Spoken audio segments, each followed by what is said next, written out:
to start the timer. I got to get the flux capacitor fluxing here. You're live. I'm live. You're ready to go. I am ready to go. But am I live? You didn't answer my question. What? Go. Go. I'm sorry, my ears are stopped up. I can't even hear my producer. All right. We left off the last time we were talking about the law. We've been off of it for a little while because of the holiday, but we're back on it today. vaYiqra, which is Leviticus to the uninitiated, chapter 14, verse 32. My translation was, this is the instruction for the person with a contagious lesion who could not afford the purchase of... Do I have oven there, or did I make that up? Afford the purchase for his purification. Yeah, I shouldn't have put oven there. That threw me off. Anyway, this is the instruction for the person with a contagious lesion who could not afford the purchase for his purification. So we finished up. If you get these lesions on your skin or your face, and and they had the white and the red, if you recall, and all that kind of stuff. If you have something like that, then you go through your purification process, and this is the public purification. This purification it does not purify a person in any way. They've already taken their bath, they've already washed their clothing and all. They're actually pure. The purification process that you go through in front of all of the congregation, if you will, that's for their benefit, to know that you have been pronounced clean by the priests, and you are ready to enter back into uh, the rest of the congregation can welcome you back in, and you can hang out with your friends again. That's really all that is for. It has really nothing to do with much of anything else. It's just the outward sign of what's happened outward. Okay, so we're going to move on to verse 33, which is a change of topic, not the subject, but the topic. It's like a bullet point, if you will. We're going to move on to this next little set of bullet points, if you need to look at it that way. It says, vaYidaber Yahweh el Moshe ve'el Aharon lemor. So I wanted to remind you guys of something that Cassuto said. I hope you guys know who Umberto Cassuto is. If you don't have his books, you should get them. They are wonderful books. They're very hard to understand. You got to read them over and over and over again. I mean, but it's worth it, because when you finally come to that point where, well, I guess some of them aren't. His work on Genesis and Exodus is actually fairly straightforward. But boy, you get into that hypothesis theory thing that he does. I don't even remember the name of it. Some kind of hypothesis theory. That's way deep. That's hard to follow.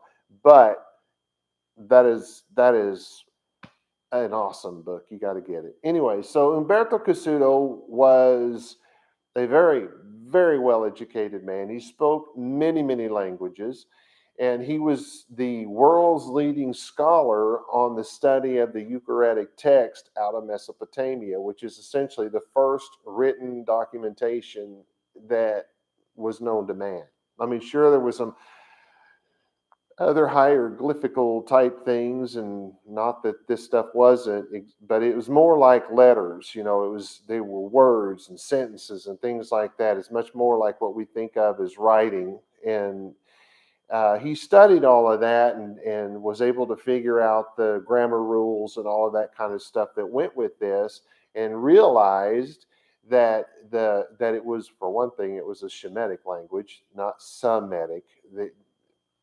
Let me explain something. In some languages, they don't have the SH sound, the sh, like shoe. For instance, the Greek language does not have the sh sound. So if they talk about your shoes, they're not suing you. They're talking about the things on your feet, right? It's where even the name Yeshua, that's a Hebrew name, yes. And they say Yesu or Yeshua or Jesus. They say it different ways. But the point is, they do that. The Greeks did that because they didn't have the SH sound. That's how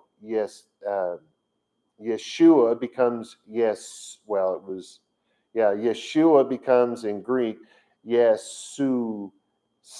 They have to they took the A out and put an S in there. Why? Well, because if it ends in an A, Yeshua is a woman.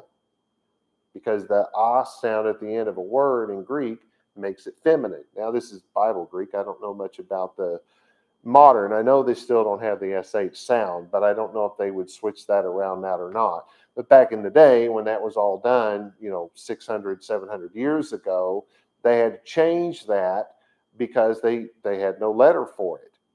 I mean, all the way back to the first century, they were doing that. They just they couldn't leave it with the alpha at the end of it and had to replace that with the sigma because, like I said, because it would be masculine. So then you get Yeshua becomes Jesus, and Jesus eventually, when the King James Bible came out and they took the big I, the capital I, and put a little squiggle at the bottom of it to make it pretty, then it becomes Jesus, and over the last 600 years, it has slurred to Jesus, right?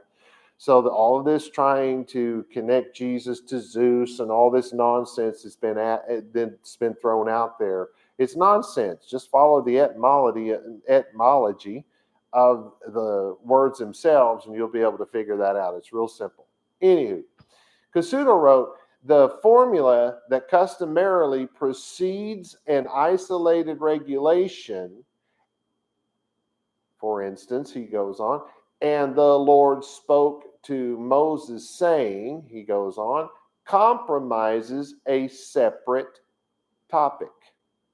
So Robert Allen didn't just make this up. I have something on which to base the things that I say. And I just thought I would remind you that I'm not making this up. This comes from somebody who knew a lot more about this than I will ever know for the rest of my life. The guy was really brilliant. You should get his books. Anyway, so the translation, of course, is, and Yahweh spoke to Moshe and said, I'm so used to it being that I forgot that it didn't say that. I wasn't even reading it. I'll read it this time. And Yahweh spoke to Moshe and to Aharon and said, and then you've got all the sages saying, well, he didn't speak to Aharon. He spoke to Moshe, and Moshe spoke to Aharon. Well, that's not what Moshe wrote. Moshe said he spoke to both of them. Anyway, vaYiqra by Drauzine and Wagner, which is a really good set of books. I have them right over here if you can see them. Says verses, I'm about to look over here, my words are missing. Verses 33 through 57 describe the unusual growth of a kind of fungus or plague that affected dwellings and that was considered contagious and dangerous. A condition. I'm sorry, I didn't know my letters weren't, my words are gone. A condition that the rabbis in Tosefta Negaim 6:1 insisted never occurred in Israel. Really. So God gave a law knowing, because God knows everything, right? Knowing that it was never going to occur in Israel. Ay, ay, ay. No. God gave the law because it did occur in Israel. It's nonsense. Oh, it's such nonsense. That doesn't mean the whole Tosefta is a bunch of hooey. It just means that in the Tosefta was. The Tosefta agrees that the verses were added to the Torah for the smart, doesn't agree, argues. I read that wrong. I guess I should have had a different pair of glasses on. The Tosefta argues that these verses were added to the Torah for the smart people who would learn deep, big biblical truths and had nothing to do with a real disease. Their claim stands to this day, since scholars have yet to find proof of the disease's existence in Israel, though they have found evidence of it in Mesopotamia. There are at least two reasons why an assertion this dumb, in capital letters, D-U-M-B-B, would be offered up. One, the Bible never speaks of this event, thus it never happened. Two, from the time of pre-1st century CE to this very day, Jews have suffered from a condition I call Saint-itis. In other words, the Jews of the biblical period never made a mistake. They were infallible, inspired, and inerrant. And as such, anything negative like Moshe committing murder, Aharon creating a golden cow, David sending a man to certain death in an attempt to cover up the fact that he had committed adultery with that man's wife and got her pregnant, are all actually fully justifiable and even God's will. Moshe was defending the honor of the Jews by killing those people. Aharon made the idol to save the Jews. Shlomo would not have been born and become the wisest man ever if David hadn't have gotten that man's wife pregnant. So, the God that created all that is, seen and unseen, the God who knows every thought we think, hears every word we speak, and will make us give account for everything we did and did not do, that God lied when he said he put this disease in the land. Remember that? He said it. Then that same God told us what to do to protect ourselves and others, and followed that with steps to ratify the disease, which never existed apparently in Israel. Well, that God was just hiding the real meaning from the wretched masses. Oy vey. Finally, having now declared that the disease never existed in Israel, the sages, Tosefta included, are now going to give their opinions as to how, what, where, and when these commands will be carried out. The Bible says that God created man in his own image. Then God gave man a law to live by. So does that mean that man never existed and only the truly smart people who don't exist will ever understand that mystery? In the end, the absence of evidence proves nothing.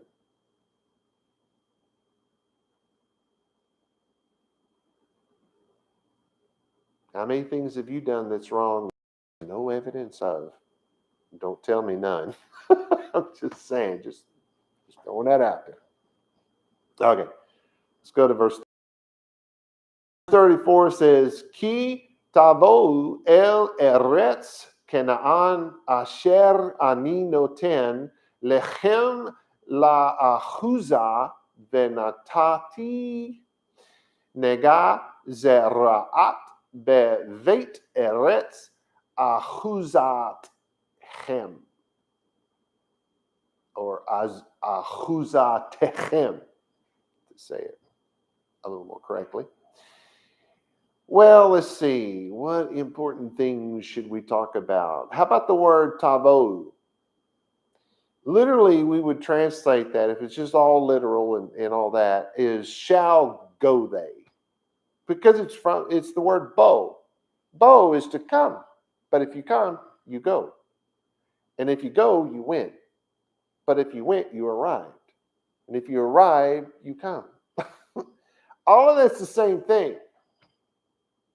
You can't go somewhere without arriving somewhere. You can't arrive somewhere without having gone somewhere. So in Hebrew, in archaic's not the right word, primitive language. See, the biblical Hebrew is a primitive language. That's what it's technically called. It doesn't mean that it's a caveman language, right? It's just that's what it's linguistically called, a primitive language, which means few words have lots of meaning, as opposed to our Western languages that are lots of words with very little meaning. Very easy to change the meaning of those words. Okay. Eretz, that's one of those words that is horribly translated in all of the biblical translations, including the Jewish Study Bible. I'll go as far as to put myself on record saying that. Why? Because it's a word that means land. And what do? They make it earth. Because they have this,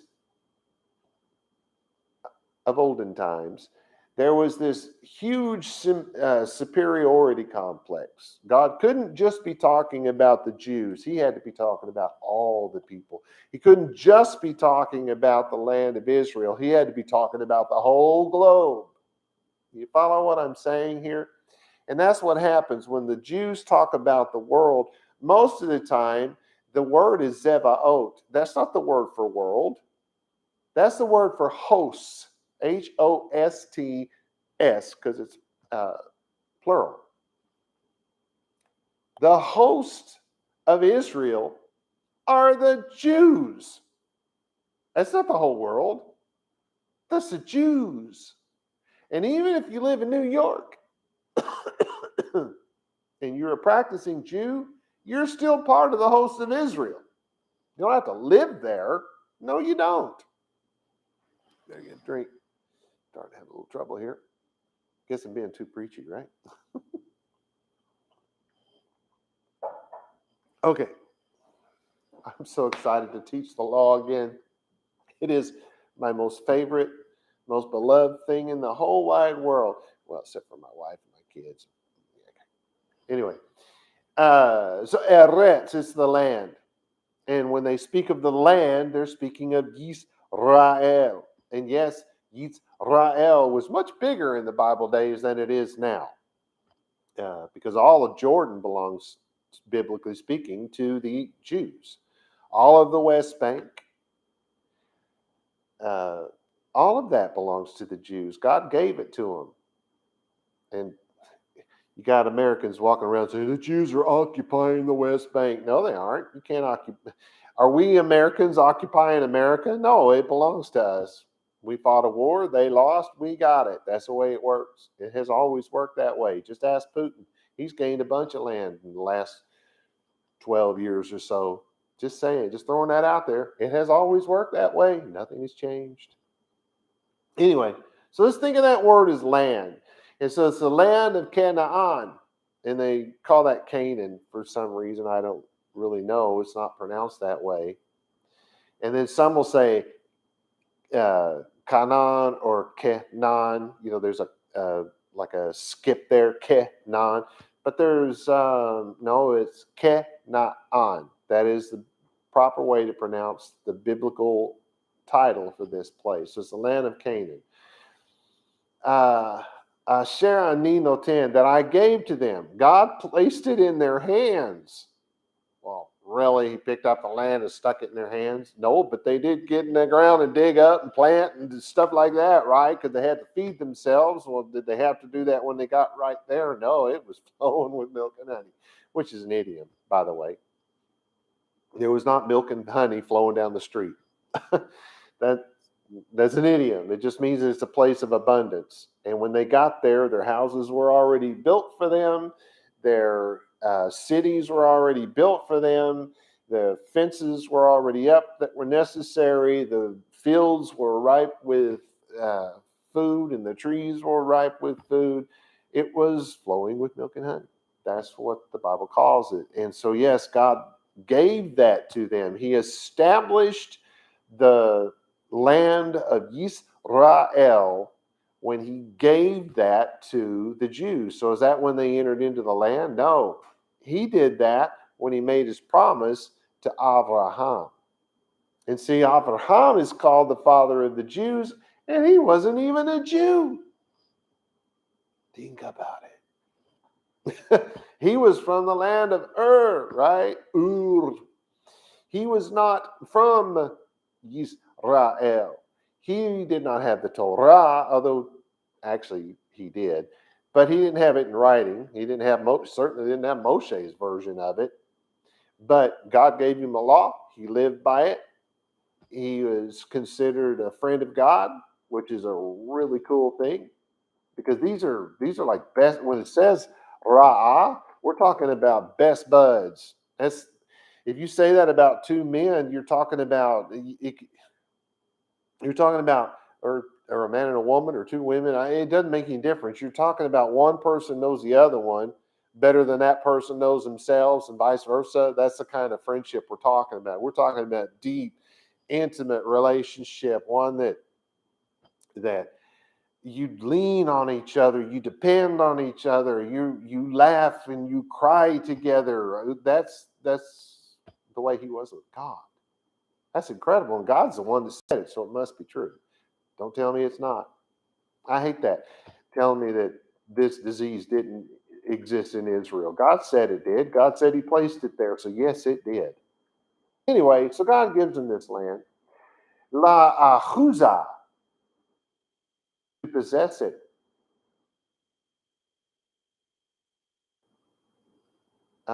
This is ownership. They give a example of use of slaves, and people are going to read that these days and not realizing how long ago that explanation was given and say, oh, I see. No, it has nothing to do with that. Biblical slavery had nothing to do with American slavery. American slavery is a perversion of biblical slavery.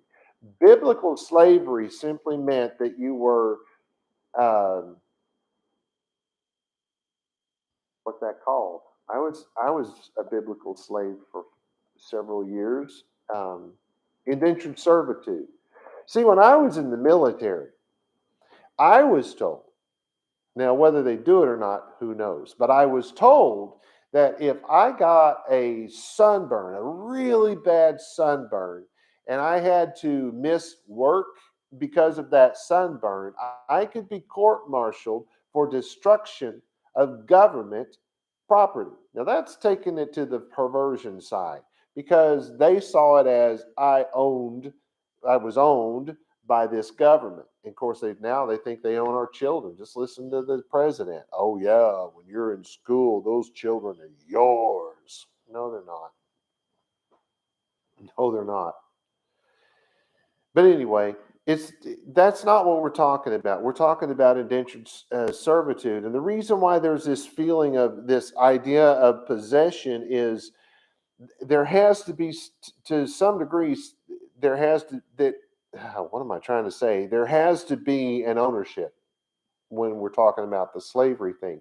Because if there isn't, then that person can make a deal, get the benefit, get the money from because it's going to be over money. It's because you're either going to get land or you're going to get sheep or cattle. You know, you're trading your services for something else. And because you're doing that, you get it. And then 2 days into it, you think, I'm not going to do this for the next 3 years. And you go off, then you're a thief, right? So there was the added idea of possession because until you paid off your debt, you basically were owned by him. But that's how that got perverted, right? That's what I'm trying to tell you. That's how that got perverted into, well, I own this person. If I cut his arm off, that's my business, right?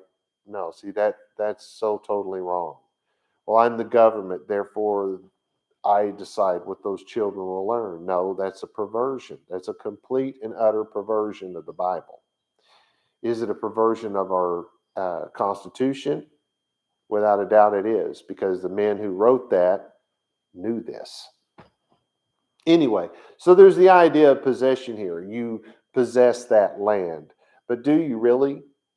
Can you really possess any land given that God actually created it and it is therefore His?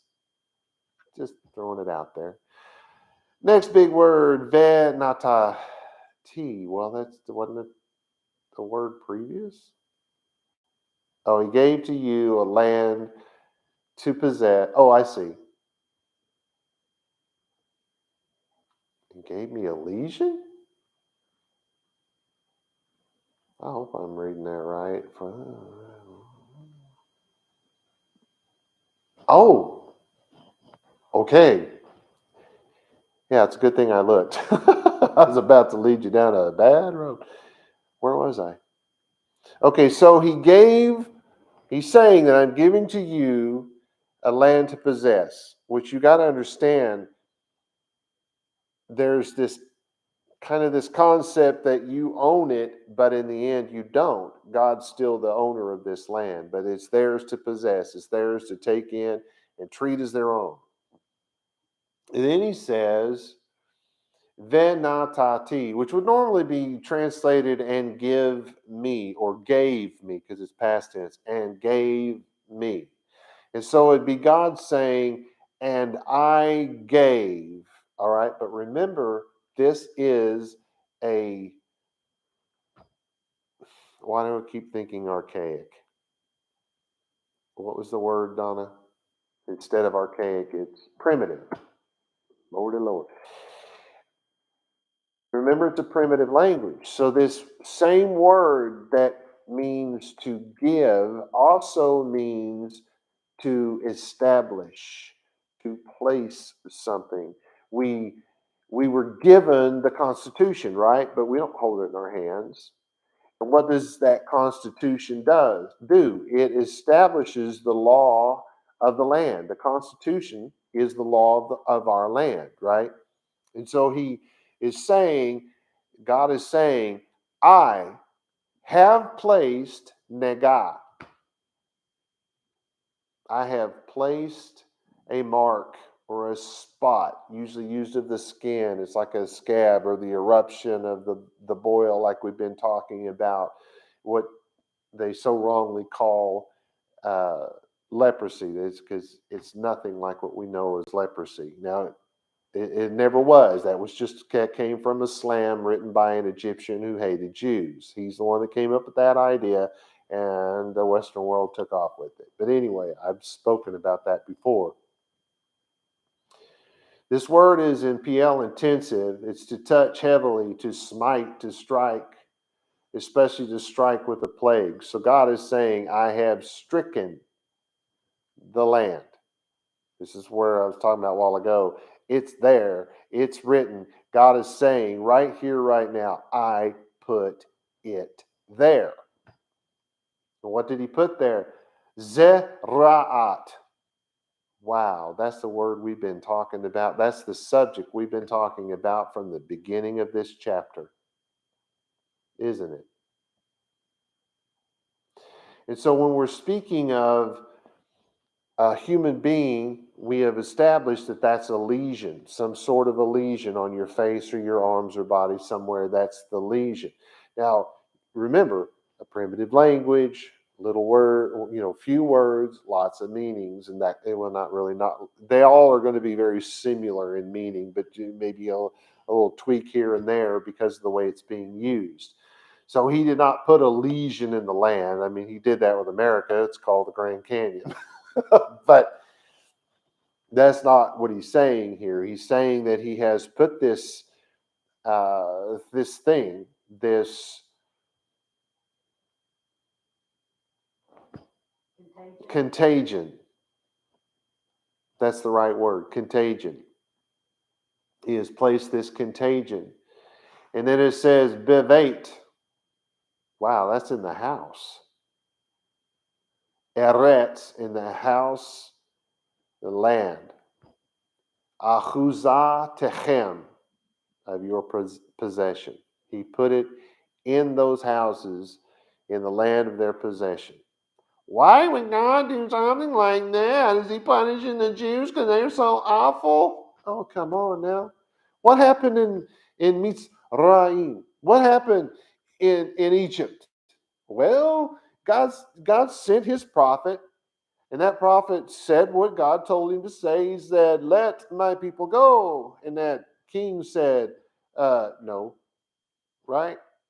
And what happened? Well, God sent one plague, and then he sent another plague, and then he sent another plague, and then he sent another one and another one. And what was that to do? It was to help this man decide to do the right thing. And when he did not, when he decided after letting them go, which was the right thing, because they didn't belong to him anyway. If humans belong to anybody, we belong to God. Whether we believe in God or not, we belong to God. Why? Because he created us just like he created the dirt we stand on. Come on, right? We don't belong to some other person. That's nonsense. And it's an awful thing what happened with that whole thinking that you could own another human being. The very foundation of socialism, by the way. I'm just throwing that out there. Anyway, so God drove this man to make the right decision. Then, after he made the right decision, apparently he got browbeat by his wife, and so he took his whole army and went after it on the Ten Commandments by the Charlton Heston. Anywho, no, he changed his mind and said, "Hey, let's go out and just kill them all," because that was going to really help. He's upset that they're gone and now they've lost their workforce, so now he's going to go kill his workforce. This guy was out of his mind. So what happened? Well, he and his whole army got drowned in the sea. He didn't go back and get browbeat by his wife like they do in the movie. No, he died with them, right? So God does things like that. Think about it. What was happening when the children of Israel entered into the land? Well, God was driving the previous people out because they didn't belong there in the first place. If you're going to take some land, you better ask God first. Just saying. Because if he's not giving it to you for a possession, you better run when the prophet shows up. I'm just saying. All right, so my translation. For they shall arrive in the land of Canaan, which I gave to you all, because God was texting, for a possession. No, it's you know how you can say you when you're talking about one person individually, or you can say you speaking about a group of people. The word here used was of a group of people, so I put you all, being from Texas and all, which I gave to you all for a possession. And I have put contagious, I'm going to change that. I have put a contagion in the house, in the land of your possession. It's not in plural. In Hebrew, Bible Hebrew, it did not need to be. Because if he would have said it in plural, that would have meant it was in all of the houses. And saying it in singular does not mean it was only in one, right? So the grammar reason here that it's in singular is because it's just going to be random. It's these different houses. But the contagion is put there, and that contagion gets into the houses via the people who had the contagion on their body, and it gets on the walls and stuff like that. Wouldn't have happened to all of the houses. Hopefully we understand this.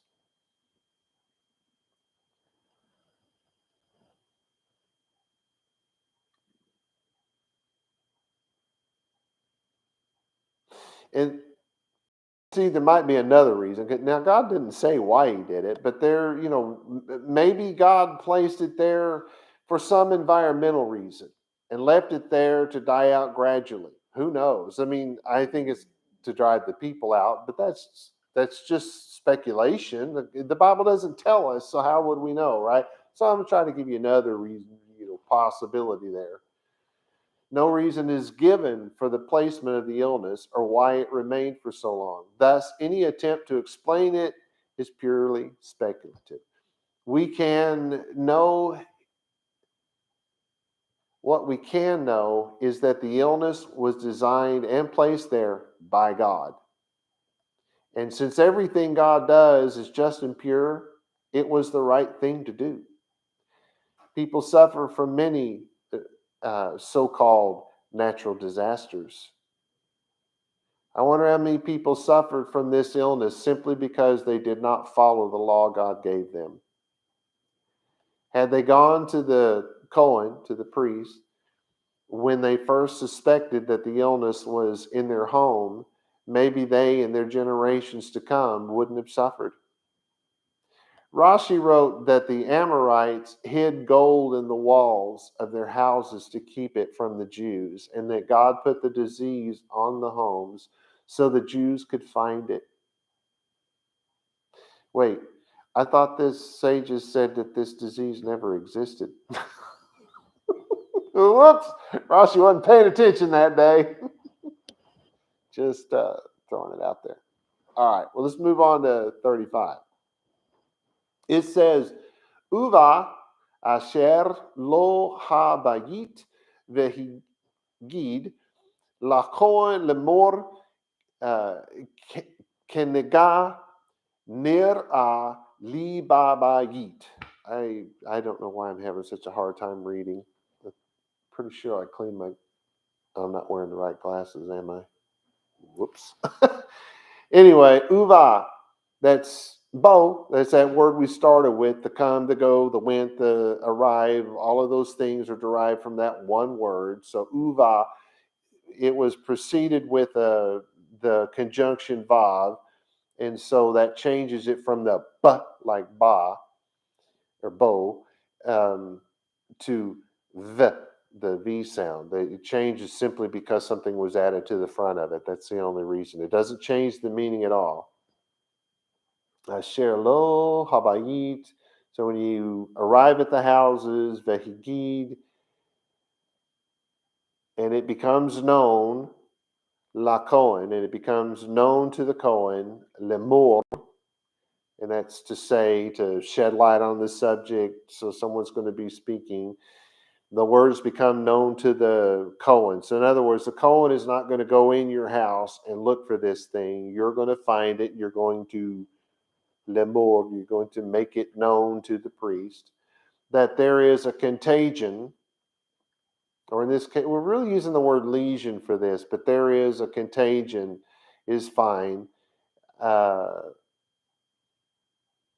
near us, so that when it becomes known that a contagion, that this disease, whatever you want to call it, has appeared, that's what that word means. Because it's telling you basically what you're going to say. This lesion has appeared, li, which means to me, babayit, in the house. All right, so the translation is really straightforward on this. And the priest will go to the house when it is brought to his attention by someone saying, I have seen a contagion in my house, or I have seen a plague in my house. I mean, of course, in Hebrew, they didn't say plague, but I'm okay with that if you want to use that. It just is so misused. I kind of hate to do it. Of the words in my house, Haskuni and Sifra both state that these laws could not be applied until after Canaan was conquered by the Jews some 15 years after they entered the land. Based, no doubt, on the fact that none of the Jews owned the homes until after the conquest and the subsequent dividing of the property. So I don't disagree with that. I think that's correct. If you're not in the house, how are you going to know what's in it? So it's just a common sense thing. But obviously, it came up as a question in their time because they both wrote about it. All right, then verse 36. Oh, wow. I didn't start my timer somehow. I thought I had. I'm watching it. Okay. It says, Ve'ziva hakohen ufinu et habayit be'terem yavo hakohen lir'ot et ha-nega ve'lo yitma kol asher babayit ve'achar ken yavo hakohen lir'ot et habayit. Do you hear a lot of what's the word? Repeating here? I hope you did, because there was a lot of repeating going on here. It starts off Ziva. And my granddaughter, Ziva. No. A command. So the Kohen is now going into the house. It has been made known to him by the words, hey, I think I found something in my house. And so now he goes to the house. And so it says he goes in. Of course, now he's seeing the same thing that this person who went to him is seeing. And so he's going to give a command. He's going to, and what he says goes. That's why they use this word. You're going to obey this guy when he comes in and looks at this. You're not going to say, well, what does he know? Sorry, he's the Cohen. You went to him. He comes to your house, and what he says goes. And so it starts off with the and command, and who makes the command? Ha-Cohen, because in most languages, and including biblical Hebrew, we tell you the what, and then we tell you the who. In English, we tell you the who because we put ourselves in the absolute beginning of everything. We're the most important. I went there, right? But in Hebrew, you'd say, went there I. Anyway, so that's all that's happening here is that the Cohen is going to give the command. Ufinu, and that's to literally it'd be and clear out they, I think would be a good way to say it. It's to turn, to go somewhere. So of course we're talking about he's in this house and all that. And so what they're being told is turn that stuff away from the house, which means clear out the house, right? Primitive language, little word, lots of meaning. So even though it's literally return, they're saying return that stuff that's in the house back to the outside of the house is essentially what's being said here at Habayit. So return this stuff in the house, get it out of the house. Beterim.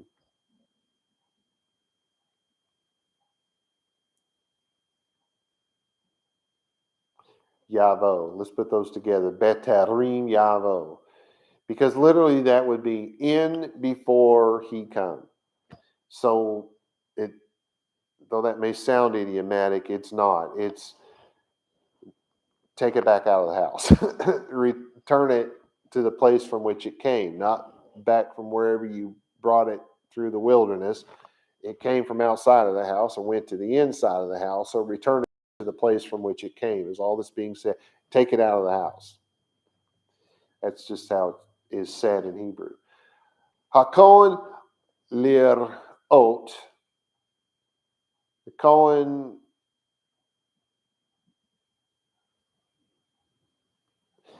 The Hebrews use the verbs of seeing because this is the word for seeing. Of those things also which are not perceived by the eyes.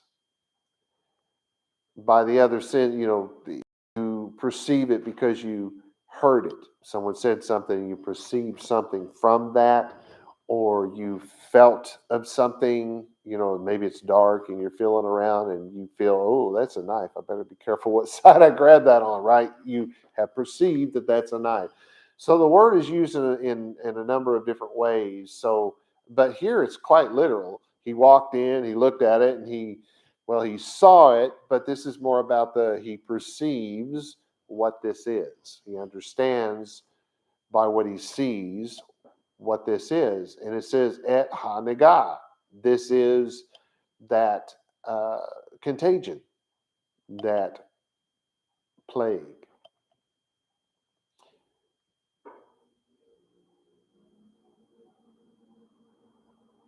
And then, interestingly enough, it says, velo yitma, and he's not unclean. He's not polluted. He's not in violation of the Torah. Why? Because it's at this point doing exactly what he's being told to do. He went and spoke to the Cohen. The Cohen's in his house and just told him to take everything out. So at this point, he's not unclean. He hasn't done anything wrong. And then it says, Kol Asher Babayit. So everyone in the house, there's nobody in the house that is impure at this point. Va'achar ken yavo. And after he arrives, HaKohen, the Kohen, lir ot, has seen and thus comprehended, et habayit, in the house. Okay. Again, this is a Hebrew language. We don't actually have to repeat the subject in the same sentence. That's unnecessary. In English, we would have to do that to make it make sense. So I will do that in my translation, which is, and the Kohen will command them to clear out the house before the Kohen comes to look at the mark, but nothing is unclean in the house until after the Kohen comes to look at the house. So in Hebrew, there's not that many words, but this is what the Hebrew sentence is saying. Of the word them, even Ezra wrote that since ufinu is plural, it means that the entire family had to help clear out the house. That'd be nice, but what if one of them is sick? What if one of them has a broken leg? What if one of them's lame? What if one of them's blind? Do you want them carrying the china? Just anyway, I don't know. I mean, back then you got uneven floors. You're moving furniture, and isn't there a pretty high chance a blind person going to trip over something? How about if they're really old and feeble? Anyway, it's nonsensical. But and what happens if a person has no family? How does he get his whole family to help if he doesn't have one? It is plural because this law applies to every house, no matter whose house it is. Also because there will be many houses afflicted by this disease or fungus. That's the word I wanted to use. Fungus. Let's just call it a fungus instead of a plague or something like that. It'll make more sense. Of the words until after the Kohen comes, Rashi wrote that since nothing is unclean until the priest makes the declaration, the people did not need to clean any of their utensils since they would have removed them before the priest arrived. But would you not want to wash them anyway? Wouldn't you want to wash everything if you knew that there was an infectious disease in your home? Would you really want to not wash that? Oh, why would he say that? I don't know. I bet I'm just almost willing to bet he stunk. Rashi is not exactly wrong, but he is not right either. If the disease / fungus is in the home, it must not affect anything but the wood, stones, and plaster. I say this because the people are in the home but are not pronounced unclean. God given the command here, not the Kohen. God's saying they're not unclean, nor are their possessions pronounced unclean. The people are later told to wash their bodies and clothing only if they stay in the house after it is declared unclean. If they don't stay in the house, that's not the order. The order is only if they stay, because they're being ordered out of the house. We, I guess, haven't got to that, but they are being told to get out of the house. But God made an exception because not everybody can. What if it's in the dead of winter when this happens? And you have no family, where are you going to go, right? So if you have to stay in the house, you're being told you have to wash your clothes and yourself and try to keep yourself pure while all this is going on. Washing our clothes and bodies and being unclean until evening is what we do when we are unclean due to a violation of Torah. Once the priest declares the home to be unclean, it must be quarantined, which we haven't gotten to, but that's what's happening. And the people are not allowed to go, by God's law, to stay there. However, if a person has nowhere to go, as I said, the penalty for this breaking of God's law is not that you go and burn in Christian hell forever. It's that you have to wash yourself and your clothes. And it goes on to say that you'll be separated from the congregation until evening. This is, of course, speculative since it is not spoken of here, but at least the speculation is, I was thinking it was going to say that. I've totally forgotten about this. So what I'm saying is, it's not saying here that they have to wash themselves in their clothes and stay away from the people until the morning, until the evening.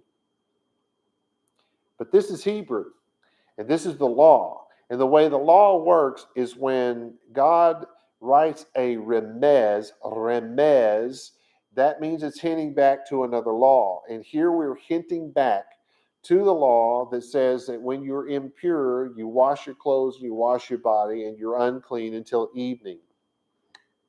You have to apply it that way. That's why the sages and the rabbis do that. Okay? Let's see. Ooh, I got another big one. I'm sure we have enough time.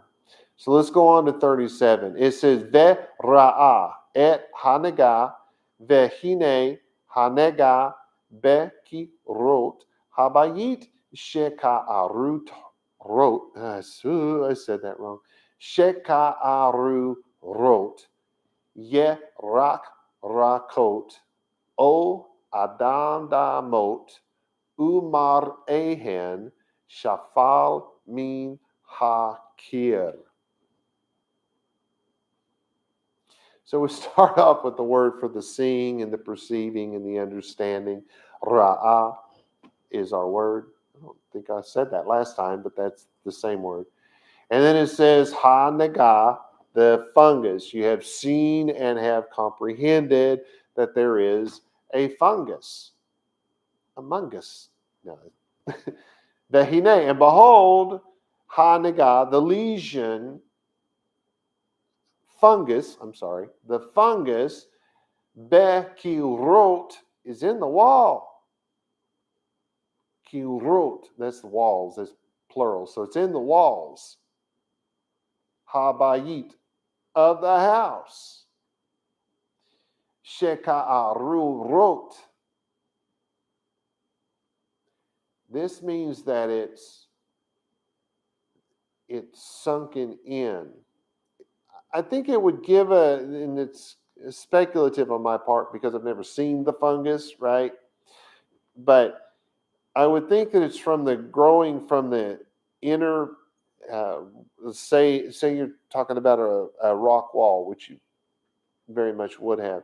So it starts somewhere in the mortar between the rocks and works its way through to the plaster coating that's on the outside, which is, it's all mud anyway you look at it, but it works its way through the mud.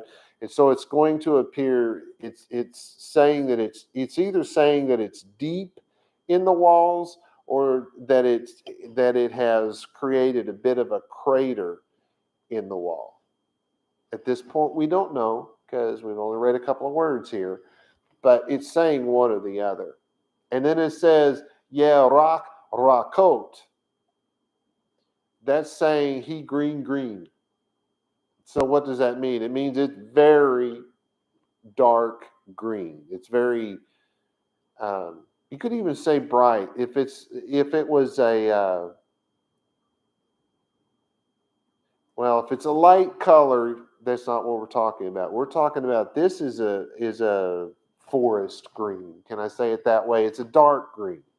That's why they say green. They say it 2 times to mean that it's dark. So if they don't say it but one time, you know it's light green. If they say it twice, you know it's dark green. And if they say it 3 times, I don't even know what color green that is, but it's really dark. And then it says O, the Hebrew word O, which is or. Adam damot. So what you have here is reds. And the green was the same way. Greens should have been in plural, I'm sure. Let me go back and look. Yes, it was. Yes, it was in fact plural. So they said it's greens, and now they're saying or it's reds.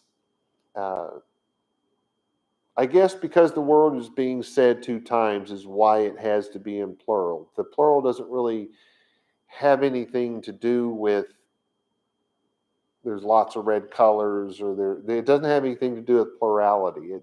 In Hebrew, plurality is not like what we think it is, right? And here we're seeing that the first word was singular, the second one was plural, simply because the first word, because it's a repeat of the first word, the second one goes plural. It has nothing to, there's no deep thing to be learned from that. It just means that it's bright red. So if it's dark green or bright red, and I would go as far as to say the O in between those words would be more like saying and or, because it could be a combination of the two according to this text. Then it says, Umar Ahan, and it appears Shafal. Ooh, now we're going to get the answer to the previous questions. Does anybody remember it? Did it come deep and work its way out, or did it leave a groove? Shafal, to be recessed. So it's recessed in a wall that's flat because it's been covered over with, what did I say a while ago? Plaster, right? So now there's a recessed place in that plaster that appears dark green, dark red, or some combination of the two. Maybe it's a little of both. So now we know that it has created some kind of a sunken spot. Then it says, Min Hakir. So there's a sunken spot from the wall or in the wall. So my translation, and he sees the mark, and behold, let's call it a fungus. I don't know why this is mark. And he sees the fungus, and behold, the fungus in the wall of the house is sunken, very green and or very red, and they appear recessed in the wall. No, it should be deep. And he sees the fungus, and behold, the fungus in the walls of the house is deep, very green and or very red, and they appear recessed in the wall. I'm honestly not sure why they said it that way. You've already gotten the point across. I don't know why we had to use the two words, except that in Hebrew that intensifies it. So that's almost surely the reason. So we have Sheka'arurot and Shafal. They are not two different ideas. They are two different words that mean the same thing. So utilizing different words. Kasuto's right about that. Well, I mean, I'm not quoting him here, but Kasuto's where I learned this. I don't know if I'm fully on board with what he said. It's kind of silly not to be, but I'm not sure I'm fully on board with it. But he also said that the reason why they use different words for the same thing was just to break up the monotony. We do the same thing when you're taking your English classes in college and you do the one where you have to write the papers and all that. They tell you not to use the same word twice in the same sentence, right? That's for the purpose of not breaking of breaking up the monotony. So I don't think that you can apply that here. I think that the reason why the two words are used is because the sentence is intense. It's very green and or it's very red and it's caused a crater, right? So if part of it's intense, the whole thing has to be intense. I think that that's the grammar rule that should be applied here, and not that it's just to change up the monotony. I think there are no doubt times in the biblical text where that's the only reason why a different word is used, but I think it's a lot safer to say this is just following the grammar of intensification. All right. Well, I have run out of time today. I have had much fun. I hope that you guys had much fun. And you guys remember to pray for me to get my sleep. Some of you have been been forgetting because I've been having a little trouble. See, that's how I know what you're doing. No, I'm just kidding. No, I have had a little trouble, so keep that in prayer. Continue to pray for Donna's healing. And there's no doubt in my mind something that every person in this congregation can use some prayer for. So remember, everyone. Let's talk to, and God knows what it is. We don't have to pass that information around. I don't need to repeat private conversations here. God knows. So just pray to God. Stand in the gap for your friends. That's what prayer is for. All right. Shalom, shalom, y'all. The blessing, vaYiqra.